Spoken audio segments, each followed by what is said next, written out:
Thank you very much. Good afternoon, everyone. My name is Maria, and as has been said before, I work as a statistician for the Export Potential Map. So I will first go through a few slides to show you a little bit what our tool is about, how you can use it in conjunction with other tools of ITC's market analysis host of tools, and then I will show you live a few examples from our website. And then finally, I will open the floor for any questions that you may have. So I will start sharing my screen now.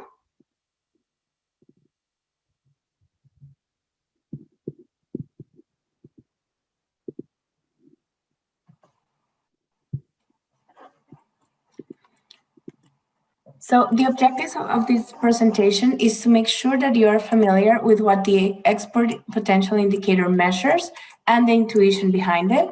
I hope that you will be able to interpret the export potential and the unused potential, and that you will be able to navigate through export potential map and find promising export products and markets. So why did we decide to come up with this tool? The idea behind the export potential assessments is to help make sense of trade-related information. So you have already been introduced to, as well as to different tools in ITC's market analysis tools, and you are probably a little bit overwhelmed by the amount of information. We have to take into account trade flows, historical trade flows. We have to take into account tariff, non-tariff measures, and this is only on the surface. So the idea behind the export potential assessments is that we will take information on tariffs, market shares, market dynamics, trade relations between partners, data reliability, distances between partners, the land endowment that an exporter may have, access to the sea, and GDP projections, among other sources of data, to create a unique ranking of the most promising suppliers, sectors, and markets for more targeted trade support interventions. So if you look at Trade Map, you will find information on exports and imports. You will find information on the products, the exported value, the trade value, the growth rates, the global market share, the average distance, and different measures of competition. If you take a look at Market Access Map, you will find information on tariffs. You'll find not only information on your tariffs, as well as the tariff of your competitors. So we have gathered this information in the Export Potential Map. We've taken trade flows from Trade Map, as well as tariffs from Market Access Map. And we've complemented this information with information regarding land endowments, sea access, distances, price elasticities, and information on GDP and population growth expectations. So the idea is that we're summarizing all this information that is available in different websites for you to have, for the users to have, a stepping stone, an initial step into your analysis. So let's say you are looking at exports of Trade Map to all markets that Indonesia reaches. So these are over 200 markets, and you want to elucidate a little bit which ones you should be focusing on. So the idea is that you could go to the Export Potential Map and pick out some of the ones that have promising export potential, and then you would go back to Trade Map and Market Access Map to find more information about these particular markets. And this applies as well for products.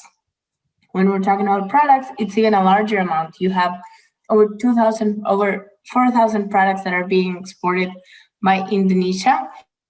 Which products should we focus on? And if we take into account the products that are perhaps not exported yet by Indonesia, but could help us diversify our export basket, then we're facing even a bigger challenge. So the idea is that you will take a look at an export potential map, and this will help you filter out the most promising products and markets, as well as suppliers if needed. And then you will go back to Trade Map and Market Access Map to make sense of the information that you already have. I find particular information on the markets and products, and this will allow you to find out all the information that is needed to successfully export a product to a particular market. So as I've mentioned before, purpose of the export potential is to identify products, markets, and suppliers with export potential. Hopefully, it will help you discover how much of this potential is unrealized and why, with the help of some desk research. So, what is exactly the export potential map? It is based on an economic model that draws on trade, tariffs, GDP, and geographic data, and it has three main components: the supply, demand, and ease of trade. So the supply component is related to market shares. We assess how big the market share of a particular exporter is in the world market of a particular product, and this tells us basically how good this exporter is at producing and exporting this product. Demand tells us, of course, how much the demand for this product is, and with the help of GDP and population projections, we're able to project this demand into the future. So our export potential actually provides values for 5 years into the future. So why have we decided to do it this way? It's because we are oriented at helping people identify where to focus their efforts on export promotion. And these efforts do not yield immediate results. So the reason why we have decided to provide an export potential 5 years into the future is because we estimate that this would give sufficient time for production to increase, for desk research to take place, for contacts with potential buyers, and for actual exports to be realized. So this is why we've chosen to project demand into the future for 5 years. And finally, the last component is the ease of trade. The ease of trade basically combines these two previous measures that we've discussed. The supply tells us how good an exporter is at exporting a product, and the demand tells us how much of a product a certain market demands. Well, the ease of trade basically tells us how strong the trade relationship is between these two countries. So we have these three different components that provide a value of the export potential that, as I've mentioned before, is projected into the future. We have two indicators. The indicator that we will focus on today is the export potential indicator. It is calculated for existing export products. And we also have the product diversification indicator, which helps us identify promising export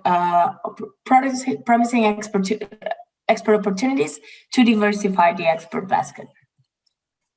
We cover 226 countries and territories and over 4,000 product groups based on the 6-digit level of the harmonized system classification. Now, I know you're probably already familiar with the harmonized system classification. You probably already know that this classification is revised every 5 years in order to take into account products that have just appeared in the market. So something very recent, such as smartwatches, would need to be added to the next revision of the harmonized system classification. But it also takes into account products that have fallen out of use. So you could think, for instance, that telegram machines were very popular maybe 50 years ago even, but are no longer necessary. So this product, this HS6 code, could be was actually phased out in previous revisions. However, even though every single country in the world reports their exports and imports using the harmonized system classification, they are allowed to use different revisions of this classification. And since we have such an extensive coverage of 226 countries and territories and absolutely every single product in the classification, we have been forced to come up with a way to basically join different versions of the harmonized system classification, which is why we've come up with our product groups. So you would find, for instance, that our product groups will not be exactly 6-digit codes, but they will be, for instance, 4-digit codes for certain products that have been grouped together, or they might include some letters to separate product groups that have been together from other product groups in the same chapter. So I will give you a little bit more example on this, but I just wanted to give you guys a heads up that we, even though our website is based on the harmonized system classification, it does not contain exactly the same product groups. And finally, our stakeholders are trade advisors, policymakers, and private companies. As I said before, our hope is that you will use our tools as a starting point for your analysis on which products to export, which markets to try to access. And this is valid, as I said before, for either trade advisors, policymakers, or private. That can be done at all levels. Promised, I will talk a little bit more about our product groups. So as I said before, the starting point is a 6-digit level of the harmonized system classification of products. We have excluded a few of the products. So the reason why we've done this is because we consider these products not to be interesting for export promotion activities. So you'll have, for instance, products that are covered by international conventions on waste, pollutants, arms and ammunition, tobacco, extractive industries, and products that cannot be produced, such as antiques, or that are irrelevant for market intelligence activities, such as Chapter 99, which is commodities not elsewhere specified. As an example for our ITC product groups, that as I mentioned before, account for the revision changes of the harmonized system, I've taken an example from TradeMap. You will find that there's a very interesting section on revision changes. And you will see that in the 2007 revision, there was a single code, HE6 code, which is 030212, that stands for salmon from the Pacific, the Atlantic, and the Danube. However, in the 2012 revision, this code was split up between salmon from the Pacific and salmon from the Atlantic and the Danube.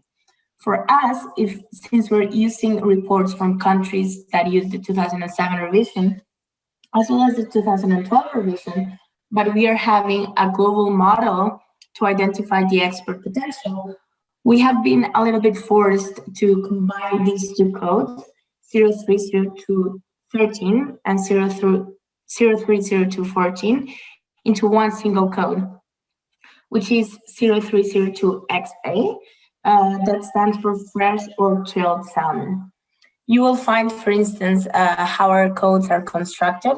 This code starts by 0302, which is the exact same heading as the two products that have been grouped together.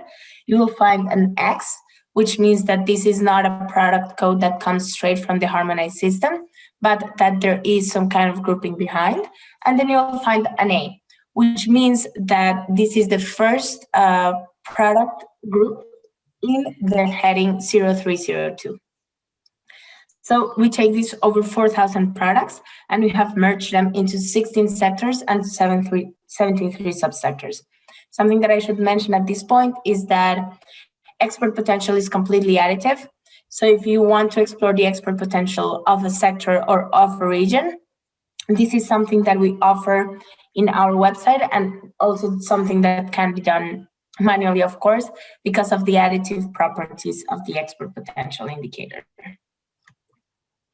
So I wanted to give you an overview of what the export potential is about and how it is calculated.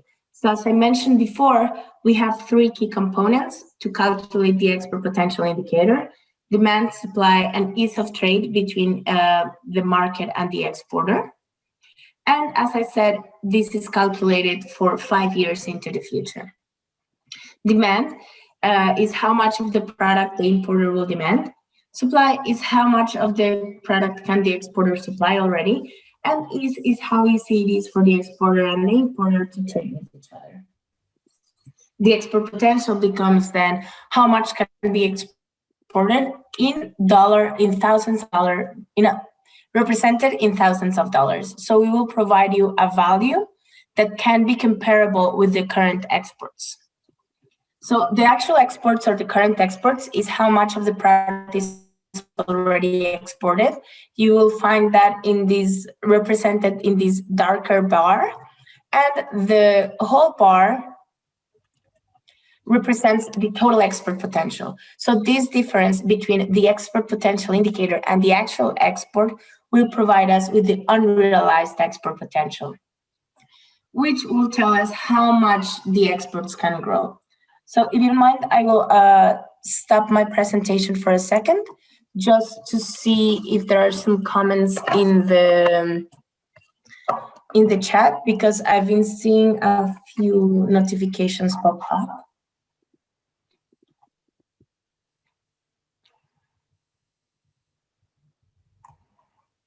Okay, so it wasn't a question actually, so sorry for the interruption. I will go back to my presentation now.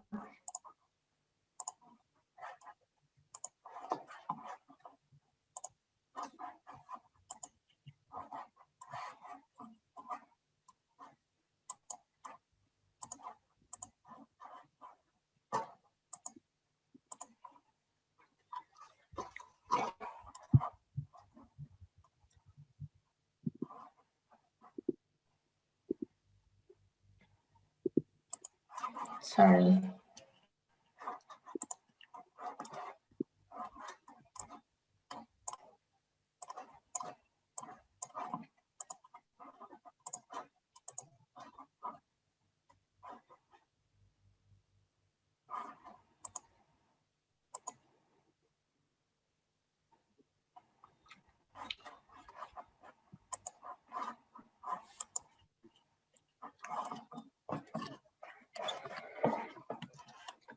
Okay. One more time. So as I was saying before, the actual exports can be compared to the export potential in order to give us an idea of how much the exports can grow into the future. So in order to interpret the unrealized potential, we have to pay attention to the aggregate values. So we have to pay a lot of attention to the regional and sector level aggregations. So as you can imagine from the previous slide, this case is very straightforward whenever you have the actual exports to be lower than the export potential indicator. However, what happens when the actual exports are already higher than the export potential indicator?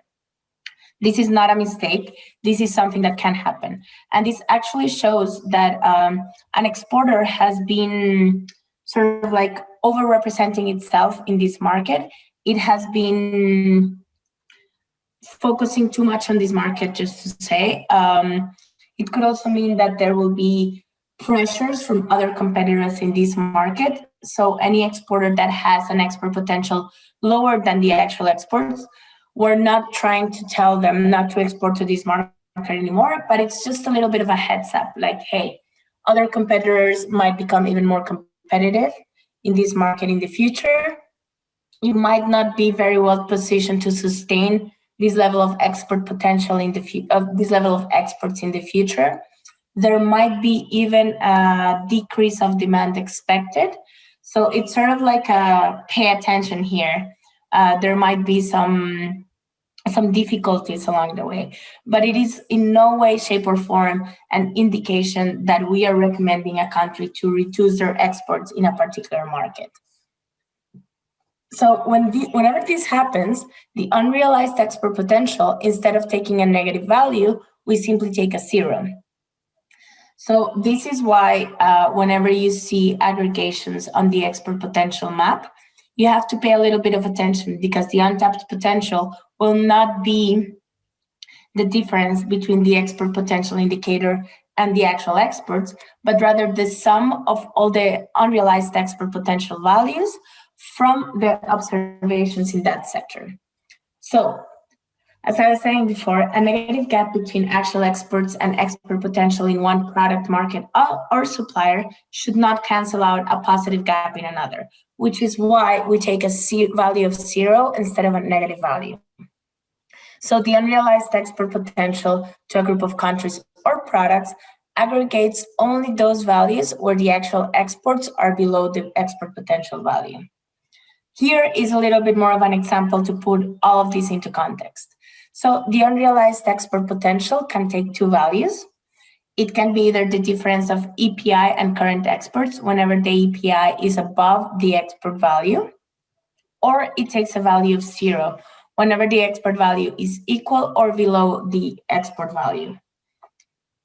So aggregation of products or countries is not very straightforward. So for an example, here, exporter I exports product K to two different markets, market A and market B. The actual exports to market A are 100, whereas the EPI is 250. Therefore, the untapped export potential will be 150. However, market B is a little bit different because the API is below the actual export value. So here, instead of taking a value of minus 100, which is the simple difference between the export potential and the current exports, we take a value of 0 for the untapped export potential. If we were taking the difference at the sum or at the world level, and we took 450 minus 400, we would only get an untapped export potential of 50 instead of 150. So this is what we mean when we say that the negative difference between export potential and actual export values could be hiding the export potential in a different market. So here we don't want the degrowth expectations that we have for market B to hide the expectations that we have for market A, which is why we calculate the untapped export potential at the most detailed level, which is exporter, market, and product, and then aggregate it for any potential region or sector. So this is a little bit of a surprising result, and this is something that I want you to pay attention to whenever you are using the website by yourselves, or if you find any of these surprising results when I am presenting the website. So lastly, before going live on our website, which is always, I think, the most interesting section of our presentations, I wanted to discuss with you a little bit the limitations of the export potential indicator. So this is a fully automated methodology to identify export opportunities on a global scale. Therefore, it does not take into account intangible or unmeasurable aspects, such as the synergies that exist to development plans or export strategies, and it does not take into account possibilities of marketing, branding, or attracting investments. It also does not take into account the cost of export promotion activities, and it does not take into account very recent events like pests, export events, large investments, or similar recent developments. This is because there is always a lag between such an event like this happening and the effects registering in the international trade data. We also do not take into account into our calculation developmental, societal, and environmental factors, such as deforestation or labor conditions. It is impossible for us to completely eliminate misreported data by presumably reliable exporters, although we do take into account and we do produce an evaluation of reports in order to make sure that we are using the most reliable data possible. We also do not have in our ability, given the trade data as it exists, the possibility to differentiate products within the same HS code, such as mangoes and guavas, who actually share an HS6 code.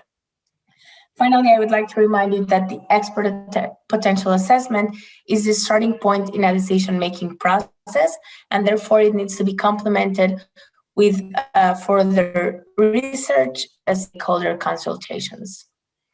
Now we will go live. I will stop sharing my screen for just a second. And I will show you our website.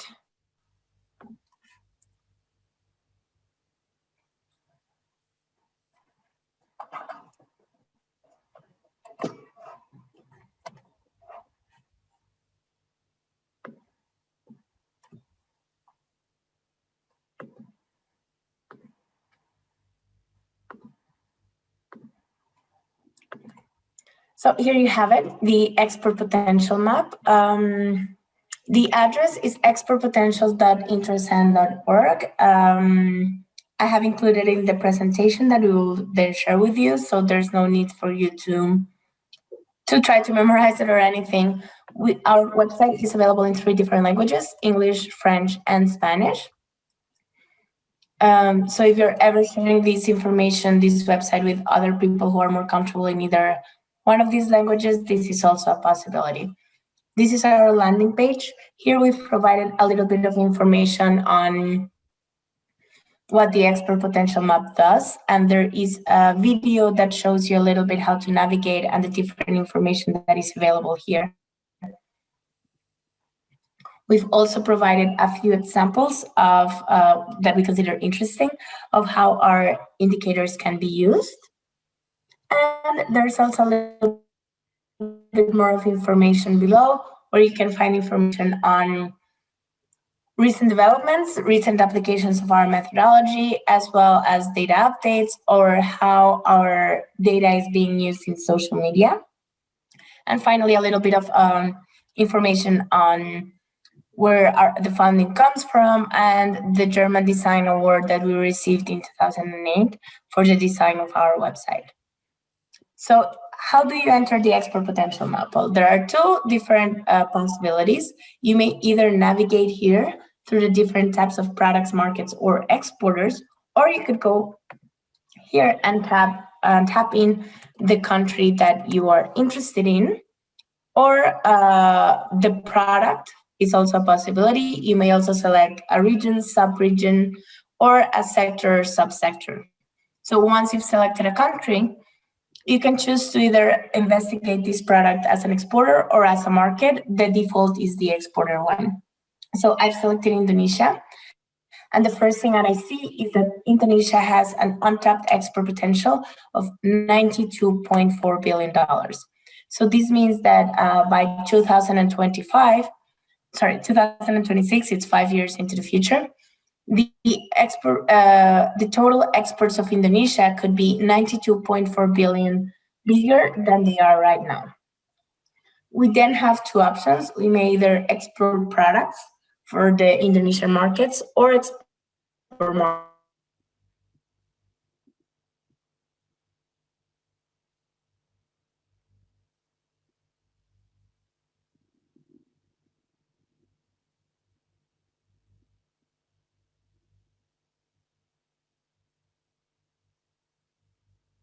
Cek.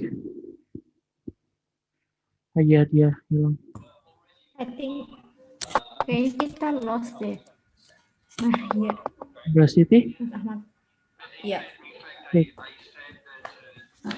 Mas Maria lost her connection maybe. Iya. Boleh ditunggu sebentar.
Hi everyone. Sorry for the little interruption. I will go back to sharing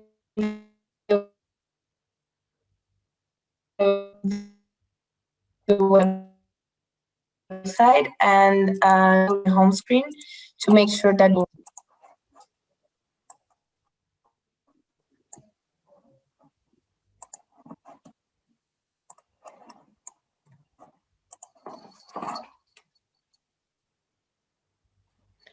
Okay, so I am back in the landing page, and as I was mentioning before, we are able to select a product or a country from the homepage menu.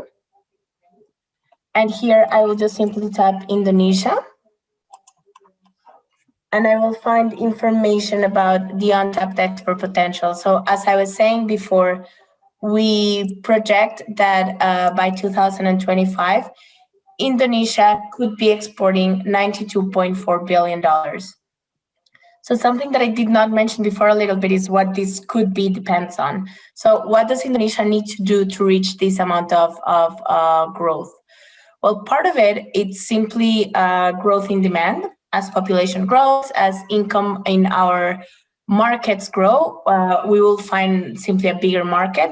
And this is sort of like a little bit the easy part, because all we have to do to guarantee this part of the increase in exports is guarantee that our production and the standards of our production are able to keep up with these increases in demand.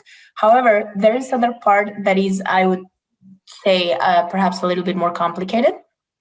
And this is the part that corresponds to markets where there are large barriers. So these could be markets that we are perhaps already reaching, but the reason why we are not exporting more to those markets could be because there is a lack of market information. It could be that there are very high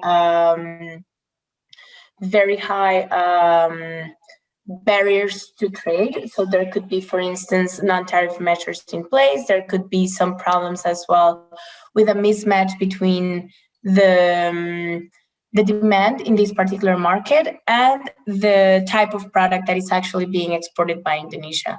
So the reasons why this untapped potential exists are actually quite varied, and this is also a reason why we basically encourage our users to go back to trade map, go back to market access map, and as well to use other different sources of data to make sure to identify these sources of untapped potential, which is the only way to be able to achieve this increase in trade.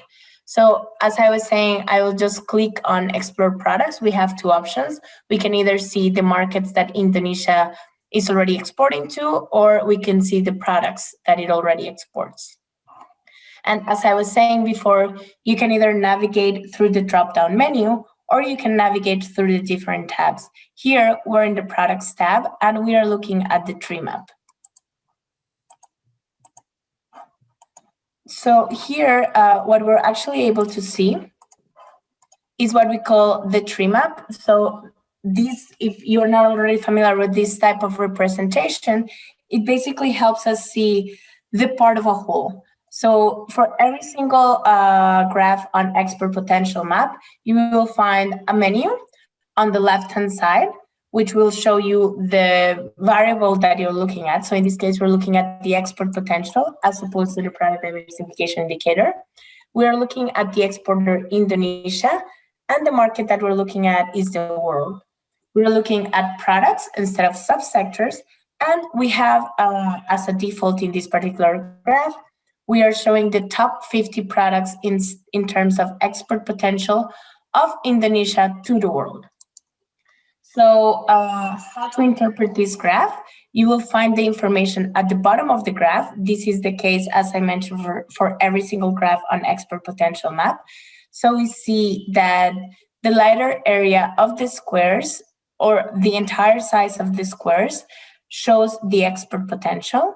And we have a little bit of a question mark that helps us find out what the export potential and each one of the variables on this website is about. So we see that the potential export value in 2024, based on projections of supply, demand, market access conditions, and bilateral ease of trade expressed in dollars. We also have the realized export potential in percentage. So that is what these percentages correspond to at the bottom of each square. This is the percentage of realized potential, and it is represented by the darker area of the rectangles. So for the case of palm oil, we see that there 61% of its exports have been realized, meaning that 39% of its export potential is still untapped. If we hover over the rectangle, we'll find a little bit more of information. We'll find the HS6 code for this product, and we will see the value for the export potential. So we will see that the export potential for this product from Indonesia to the world is $19.7 billion, and that actual exports correspond to $12 billion. Therefore, the untapped potential remaining in individual countries is $7.7 billion. Again, every time you see this little question mark, it will just provide you a little bit more of information on the variable that we're looking at. So if you ever do have a question, I encourage you to make use of these resources that are available in our website. If you click on further information, this will then take you to our resources section, which I will show you guys in a little bit, which I think it's really relevant for you to become independent users of the website, because this is where you're going to find the information that allows you to work on it without any other assistance. These little pop-ups also allow us to find information on different markets for this product and on different exporters.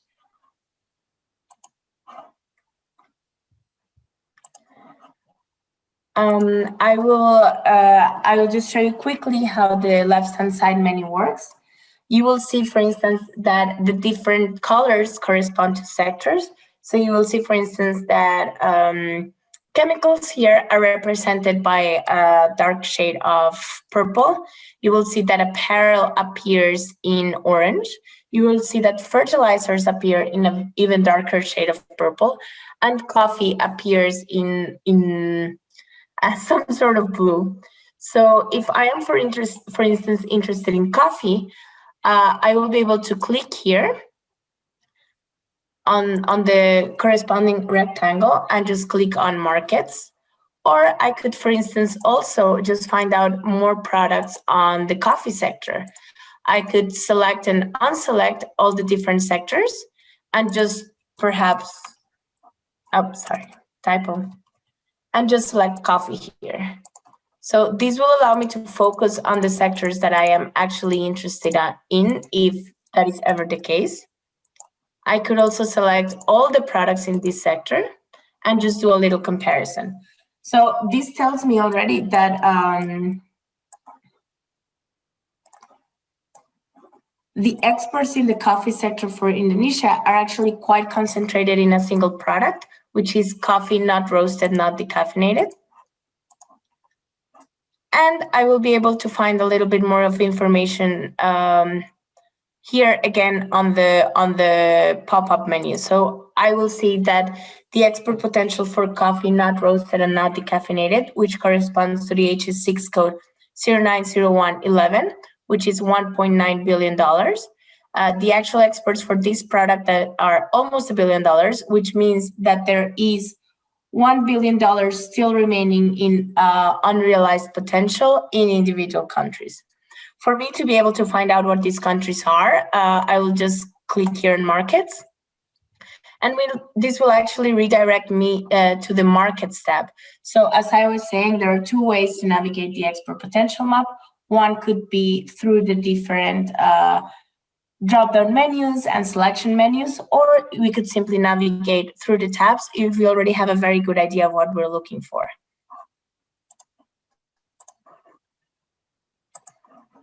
In this case, since I come from a different part of the website and I've selected this already, I can see that I'm looking at the export potential for Indonesia in product 090111, which is the one that we were seeing in the previous page. In this case, we're looking at the top 20 markets in terms of export potential for this particular product. And we're looking at a different type of chart, which is the gap chart. So let's explore a little bit more what the gap chart is about.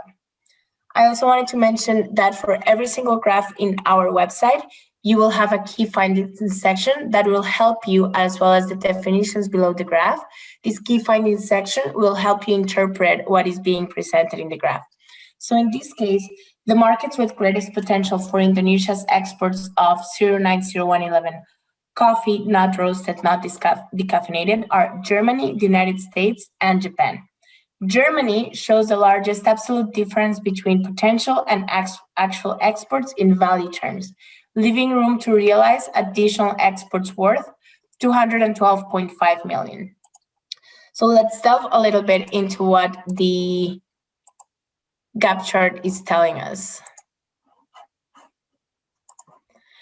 So we will be able to sort by different components. So in this case, it is by default sorted by the export potential. So we see what the key findings were already telling us. The countries with the largest export potential are Germany, United States, and Japan. And the export potential is represented by this small bar that you see at the beginning here, and at the end here, and at the beginning here for the United States. So we see that for Germany, the bar tells us that the export potential is well beyond the $200 million. For Japan, the export potential is below the $200 million. And the United States, it's nearing the $250 million. So this little bar is actually representing the export potential value to us in dollars. We also could find the same information by hovering over the bar of the country. So we will see, again, Germany, $281 million in export potential, with actual exports of only 68 million, which means that there's over $200 million worth of unrealized potential. The actual exports are represented by this little bubble here at the beginning and this little bubble here at the end. Therefore, the potential to actual exports gap will be the length of the bar here for Germany. In the case of the United States, I can imagine you guys have already seen a little bit of a difference between Germany and the US. So in this case, Germany, the actual exports are below the export potential value, whereas for the United States, the actual exports are actually above the export potential value, meaning that there is no room for growth of exports of coffee into the US market. So as I was saying before, this is by no way, shape, or form as telling you that you should not export any more coffee to the US. This is the data telling us there might be competitors that are very well placed to take a bigger share of the market in the United States. And it's also telling us that Indonesia has been focusing a little bit too much in the United States and leaving to decide other export opportunities, such as in Europe, other parts of Asia, as in Japan, Malaysia, or Vietnam. So this is key information, but it is not telling us that perhaps the US is not a good market at all.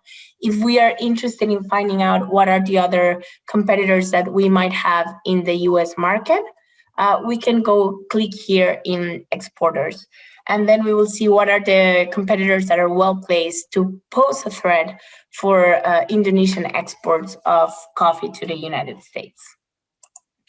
So in this case, we could also look at, by sorting the graph in different forms, we could look at what are the markets where we have the biggest potential to actual exports gap. And in this case, we see Germany, Japan, and Belgium coming up on the top. And this is actually quite interesting.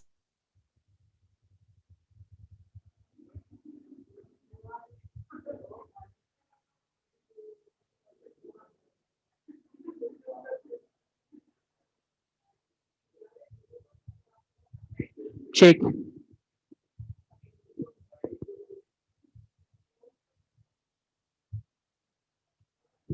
Mbak Siti? Iya, Mas Ahmad. Oke. Siap. Kita lost lagi untuk Miss Maria. Kayaknya bisa ditanyakan ke Hane. Ya. Oke. Hi Han. Can you contact Maria to join with us again?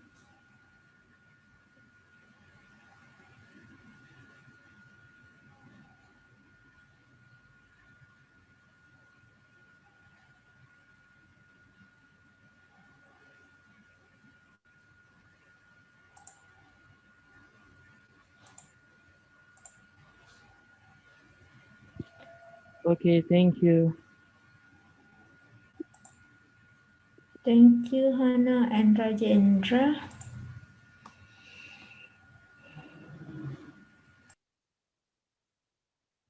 Sorry about that. I will start sharing my screen again, so you guys can take a look at what I was just discussing about the analyze export potential. So if you remember, we were here at the gap chart, and I was talking about how in Germany, Japan, perhaps Belgium, and even Vietnam and Italy, there are very large gaps between the export potential and the actual exports. So as a first step for us to find out why these gaps exist, we could take a look at the analyzed export potential graphs. So this tells us that countries such as Germany, Japan, Italy, and Belgium really have very large demands. If we sort them, they're just below Germany here. They're just below the United States here. So the reason why there is such a very large untapped export potential in these countries is because we expect increase in their demand for coffee. We could also sort this graph by ease of trade, and then we will find that the export potential in other countries, such as Malaysia and Singapore, is mostly driven by the ease of trade with these countries. So the close relationship that you have with these countries makes it easier for Indonesia to export coffee to Malaysia. So perhaps the reason why Germany and the reason why perhaps Belgium and Germany are so much higher than Italy in terms of export potential could also be partly due to the increase in demand with the increase in ease of trade with these countries. The same could be said potentially for Switzerland, even though there is a smaller demand projection in Switzerland. I mean, it is after all a smaller country than Germany. It is easier for Indonesia to trade with Switzerland. So all of these considerations can be taken into account when analyzing the export potential of a particular product. So before I leave the floor for you guys to ask any questions, I would like to mention that all of the graphs can be shared and embedded. They can also be downloaded as images. You can access information on the product diversification indicator through this link below the export potential graphs. And I will also like to discuss a little bit the about and resources section, because as I said, I think it's very important for you to be able to use parts of the website in order to independently utilize it. So this about section shows us a little bit more about what the export potential is about, what is measured with our different indicators, and who can benefit this analysis. It also provides a direct link to the methodology paper in case you are interested in finding out how our indicators are calculated with a lot of detail. And it also provides links for some other of the tools we have created with a focus in particular countries such as Malaysia, Greece, and Bahrain.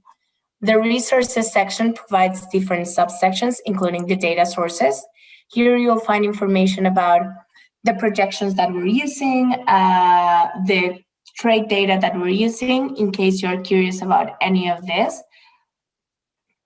as well as the years that we're taking into account in our analysis. This is very important information. A lot of the questions that we receive from our users are actually, what year is it taking account? To which year do these projections correspond?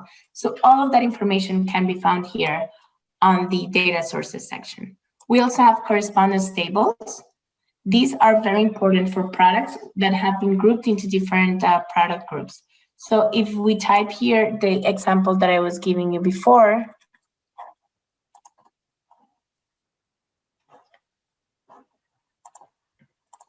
so if we type here the example that I was giving you before, I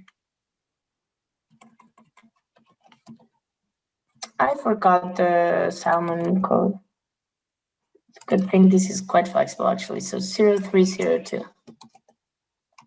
So if we type here the code that I was giving you as an example before, you will find exactly what I was discussing. So 3 codes, 030212, 0303, 0213, and 14 have been grouped into one single product code. So this is actually really important for certain products. It is also the case for bananas, for instance, where the entire heading has been grouped into one single product code 0803, because again, as for salmon, the older code, bananas including plantains, French or dried, has been separated in later revisions between plantains and bananas. I am from Colombia, so this is a very important division for me. I imagine that you guys can also understand how plantains are completely separate from bananas and why it is important in terms of trade to be able to identify these differences. But unfortunately, since we are taking multiple years and multiple reporters, we have been forced to lose a little bit of this detail that has been provided in the harmonized system in recent years. In this section, you will also be able to see which country is part of any particular region. So for instance, I will see that Japan is grouped in both East Asia and Asia. So if we were looking at regional aggregations for East Asia, this will include Japan. And if we're looking at regional aggregations for Asia, this will also include Japan. We might also want to see what other countries are part of East Asia. So we will have China, Hong Kong, Japan, Korea, Macau, Mongolia, and Taiwan. So this will just help you navigate a little bit if you have any questions about what we mean by sector or what we mean by country or region. We also have a glossary that provides information on each one of the indicators and terms that are used in the website. So for instance, it provides information on what the export potential indicator is about. We have also an FAQ section where I am sure you will find most of the questions that you may have of our website. And if you do not, we encourage you strongly to contact us here at marketanalysis@introcent.org when one of our colleagues will help you find the answer to any questions that you may have. So I also finally want to show you the tutorials and publications. The tutorial section is actually quite interesting because it gives you examples on how the export potential can be interpreted and how it can be used in short video format. So it's actually quite easy to digest. So we have a little bit of examples here on honey, ice cream, focusing on a country, Malawi, or also focusing on a particular region. So you will find some fun examples here. And now finally, for the publication section, here you will find as well the methodological document that tells you exactly how our indicators are calculated. And you will also find examples of recent applications of our methodology.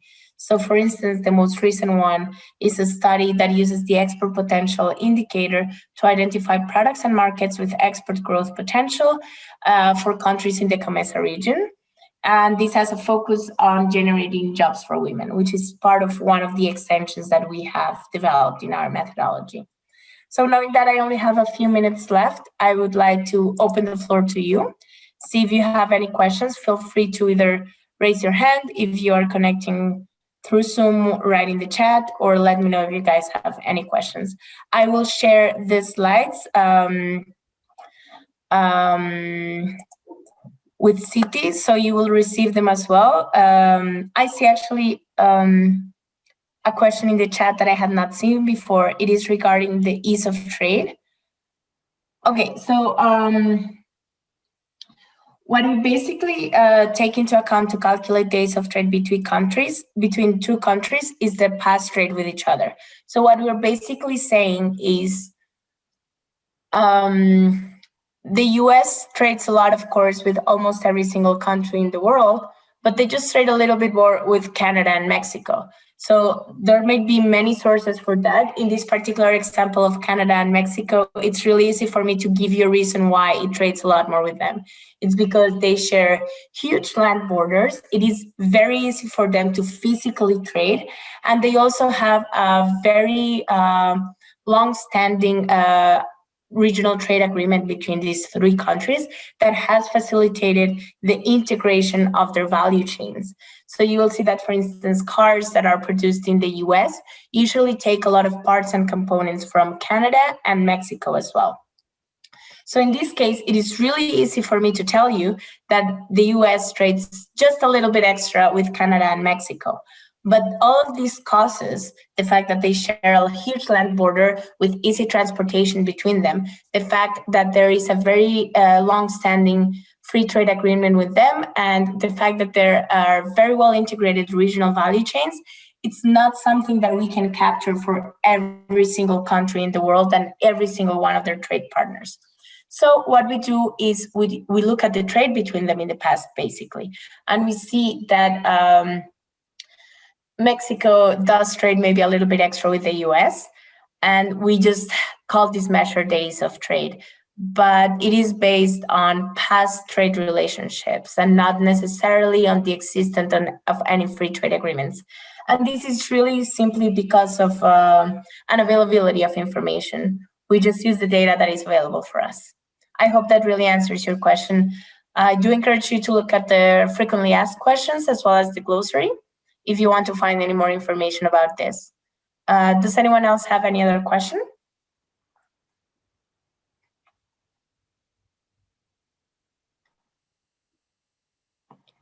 Great, so I leave the floor. I used exactly 58 minutes, so I think that leaves me in time. Thank you very much for your participation. As I said before, please feel free to reach us at marketanalysis.intrasend.org, and good luck with using our tools, and thank you very much. Goodbye.